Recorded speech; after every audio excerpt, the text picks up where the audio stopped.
Look at her, James, Eleanor continued, turning to my husband. Brown eyes, dark hair, nothing like our family, nothing like your sister Sarah's perfect children. Something's not right here. I watched my daughter's lower lip tremble, and something inside me snapped. After 7 years of Eleanor's thinly veiled insults and constant comparisons to her real grandchildren, this was the final straw. Emma, sweetheart, I said calmly, why don't you go show your cousins your new art supplies upstairs? As soon as she left the room, I turned to face Eleanor, maintaining the composed smile that had become my armor over the years. You're right, Eleanor. Something isn't right here. In fact, I've been gathering evidence about exactly what isn't right for months now. I reached into my purse, fingers brushing against the envelope I'd been carrying for weeks, waiting for the right moment. My name is Olivia Mitchell, and at 35, I'd spent the last decade being the target of Eleanor's particular brand of cruelty. When I married James, I thought her attitude would improve with time. When Emma was born, I prayed that having a grandchild would soften her heart. Instead, she only got worse, especially after her daughter Sarah had her own children, twins with blonde hair and blue eyes that Eleanor deemed proper Mitchell features. What are you talking about? Eleanor scoffed, adjusting her designer blouse with manicured fingers. Evidence of what? Mom, maybe we should just focus on Emma's birthday. James attempted to intervene, but I could see the familiar uncertainty in his eyes. He'd always struggled to stand up to his mother, even when she was clearly wrong. No, James, I said firmly. Your mother wants to talk about family resemblance and proper Mitchell features. Let's talk about it. I pulled out the envelope, my hands steady despite the adrenaline coursing through my veins. Eleanor's face paled slightly. Whatever nonsense you're about to spew. DNA doesn't lie, Eleanor. I cut her off, my voice carrying across the room. And neither do timestamp photos from the country club where your daughter Sarah met her tennis instructor 3 years before her twins were born. The room went silent. James stepped forward, confusion etched across his features. Olivia, what are you saying? I'm saying that if we want to discuss family resemblance, we should start with why your sister's twins look remarkably like their mother's former tennis instructor, and nothing like her husband Thomas. Eleanor's perfectly composed facade cracked. You've lost your mind. Sarah would never. I have the DNA test results right here, I interrupted, pulling out the papers. Funny thing about private investigators, they're very thorough. Especially when you hire them to look into suspicious property transfers, and instead, they find evidence of a long-term affair. James took the papers with trembling hands. I watched as he scanned the results, his face growing increasingly pale. This can't be right. Oh, it's right, I confirmed. And there's more. Would you like to know what else the investigation uncovered, Eleanor?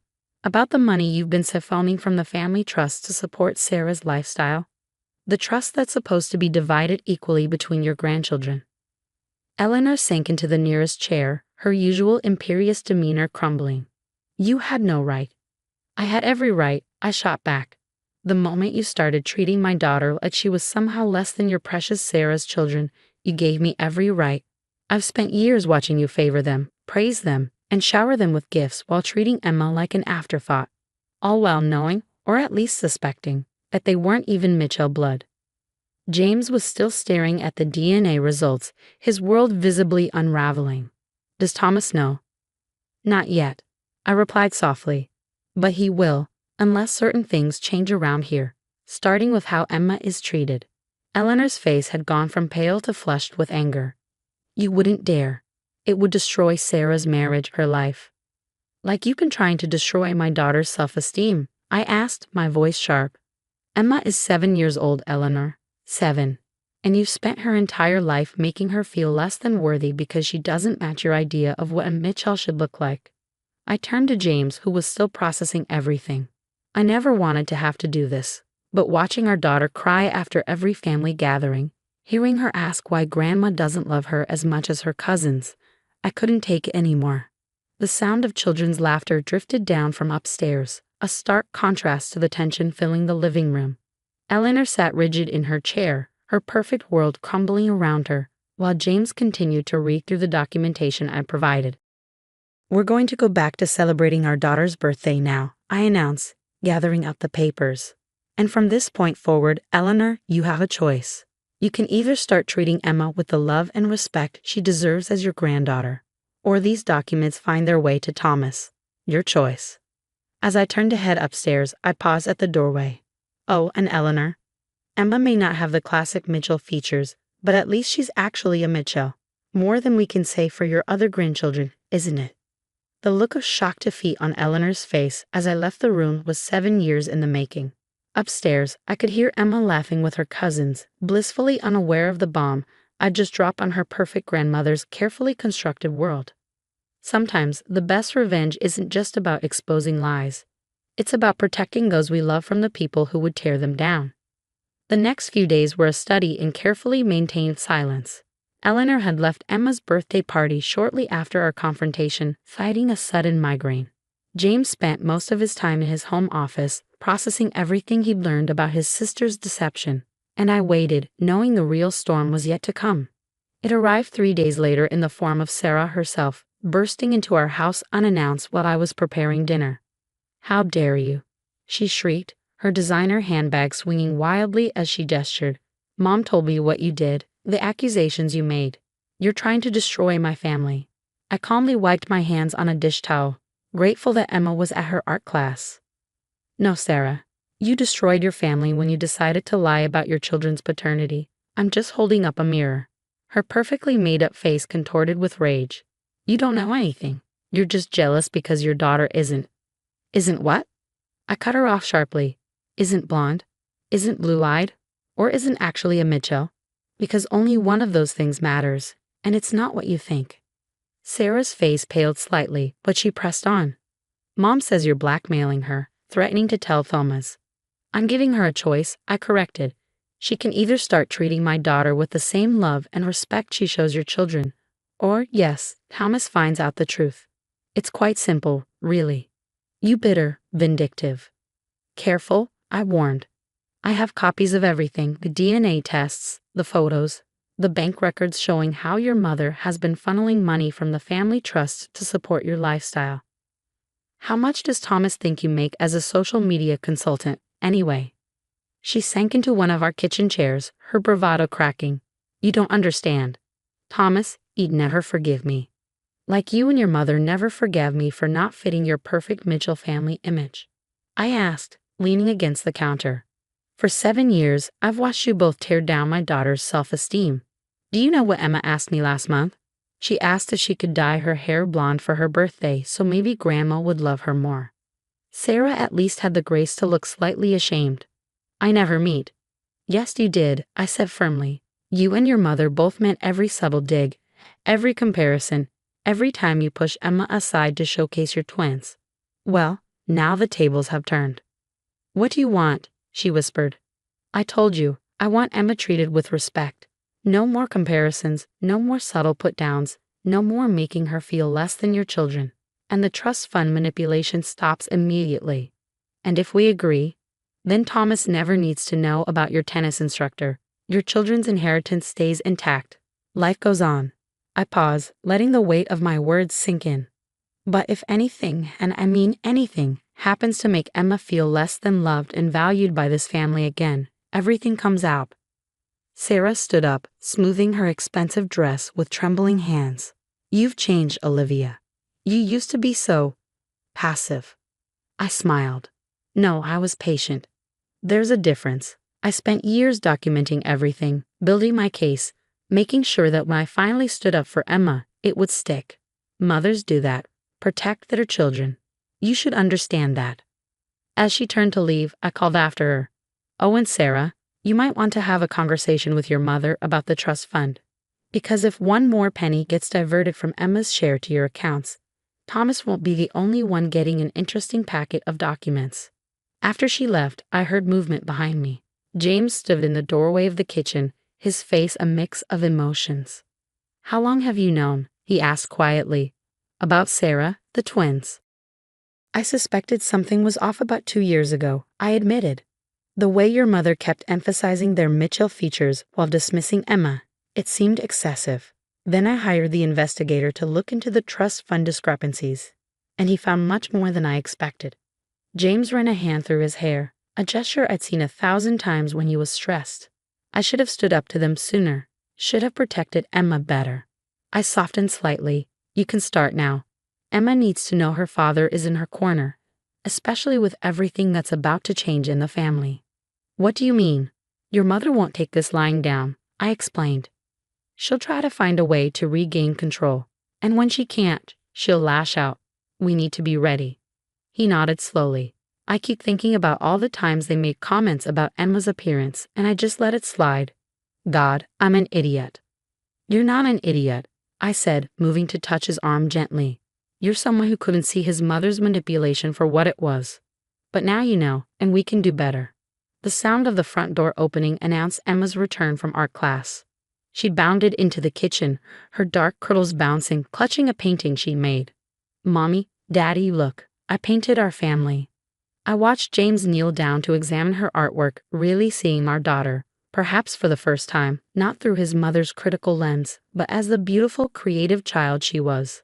The painting showed the three of us, surrounded by hearts and flowers, all sporting enormous smiles. It's beautiful, sweetheart, James said, his voice thick with emotion. Just like you. Emma beamed, and I felt tears prick at my eyes. This was what I fought for, not just justice or revenge, but the chance for my daughter to grow up feeling loved and valued exactly as she was. The storm wasn't over. Eleanor and Sarah would regroup, try to find new angles of attack. But for now, watching my husband and daughter discuss her painting, I knew I'd made the right choice in bringing everything to light. Sometimes, protecting your child means being willing to tear down the walls of silence and expose the ugly truths hiding behind perfect family facades. The annual Mitchell family Christmas gathering arrived 6 months after Emma's birthday party revelation. I stood in Eleanor's lavish foyer, watching the family dynamics shift like tectonic plates around me. The changes were subtle but unmistakable. Eleanor, ever the perfect hostess, had traded her usual barbed comments for careful politeness. When Emma showed her the handmade Christmas ornament she created, my mother-in-law actually smiled, a strained smile, but progress nonetheless. That's lovely, dear, Eleanor said, hanging it on the tree. You have quite an artistic talent. I caught Sarah watching the interaction from across the room, her twins hovering near her like uncertain satellites. The DNA test results had become our unspoken shield, forcing a new kind of peace in the family. Thomas, Sarah's husband, remained blissfully unaware of the truth about his children. Sometimes I caught Sarah looking at him with guilt-laden eyes, especially when he proudly pointed out how the twins had Mitchell features. The irony was almost painful. Olivia. Eleanor's voice pulled me from my thoughts. She stood beside me, her posture as perfect as ever. But something had changed. The imperial edge was gone from her tone. Could we speak privately for a moment? I followed her into her study, the same room where she'd once told James he was making a mistake marrying someone not up to Mitchell's standards. The memory made me stand a little straighter. I've been doing some thinking, she began, settling into her leather chair. About Emma's trust fund portion. Yes. I kept my voice neutral, though my guard was instantly up. I've instructed the trustees to audit all past distributions. Any discrepancies will be corrected. With interest. She met my eyes steadily. Emma will receive her fair share. You have my word. Thank you, I said simply. We both knew it wasn't really a choice, but her initiative to address it was noteworthy. I also want you to know, she paused, seemingly struggling with the words. I've been seeing a therapist. She's helping me understand some things about control and perfectionism. This was unexpected. Eleanor Mitchell, admitting to seeking help. James mentioned Emma has asked to take piano lessons, she continued. I'd like to pay for them. Not from the trust fund, she added quickly. From me? If that's acceptable. I studied her face, searching for the manipulation angle. Instead, I found something that looked surprisingly like regret. That would mean a lot to Emma, I said finally. Thank you. Back in the living room, I found James engaged in an intense discussion with Emma, who was explaining her latest masterpiece to him. He caught my eye and smiled, a real smile, free from the tension that used to weigh on him during family gatherings. Sarah approached me later while I was helping in the kitchen. The twins have been asking about Emma's art class, she said, arranging cookies on a plate. I thought maybe, if it's okay, they could join her sometime. I considered her request. The old Sarah would have demanded, not asked. I think Emma would like that, I replied. She's been wanting to show her cousins how to make friendship bracelets. Sarah nodded, relief visible on her face. I've been thinking about what you said about protecting our children. You were right. I just protected mine the wrong way. By hurting mine, I said quietly. Yes. She set down the plate. I can't change the past. But I'd like to do better going forward. For all the kids. As the evening wound down, I watched Emma playing with her cousins, their laughter echoing through the house. The twins were teaching her a clapping game while she showed them her new art techniques. No competition, no comparisons, just children being children. Eleanor approached, holding a wrapped package. For Emma, she said. I found these old art books in the attic. They belonged to my mother. She was quite talented, actually. I thought Emma might like them. I accepted the peace offering for what it was. She'll love them. Thank you. Later that night, as we drove home, Emma clutched her new art books and chattered excitedly about teaching her cousins to paint. James reached over and squeezed my hand. You know what I realized today, he said softly. This is the first family gathering where I haven't felt like I was choosing sides. I thought about Eleanor's therapy admission, Sarah's tentative steps toward change, and the sound of genuine laughter from all the children. Sometimes people need a wake-up call to realize what they're destroying. Or what they could build instead, James added.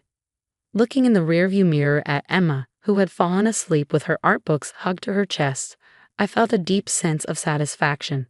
The DNA test results still sat in my safe at home. Insurance against any backsliding into old patterns. But maybe, just maybe, we were building something new from the ashes of the perfect Mitchell family facade. Sometimes the greatest victory isn't in winning the war, but in creating a peace worth protecting. For Emma's sake, I hope this one would last. After all, real family strength isn't about perfect features or carefully maintained images.